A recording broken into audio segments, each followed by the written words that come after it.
flowing some water out the exhaust. We've got some pressure, it's back pressure building up, so it's blowing it out. Impressive.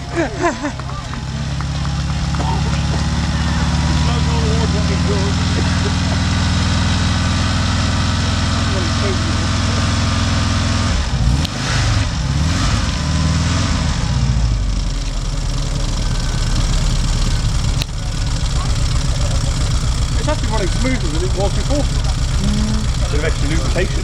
It's blown some water out the exhaust though. Yeah. Water injection. Feels better. That's all it was, isn't it? Yeah.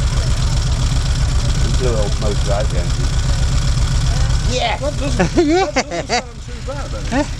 Well, I got good oil pressure as well. I got oil pressure gauge. It's Yeah, 5 bar.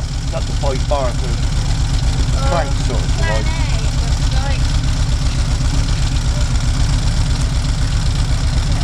There's something burning off in here as well. Yeah, that'll just be. Mud. Yeah. That's alright. The oil Just on the filter. manifold, isn't it? The oil filter's out. Yeah, it's got some putting the oil filter back in. Clearing the main thing. That's running surprisingly well. A little tappet noise there. You get a bit wet if you stand near it.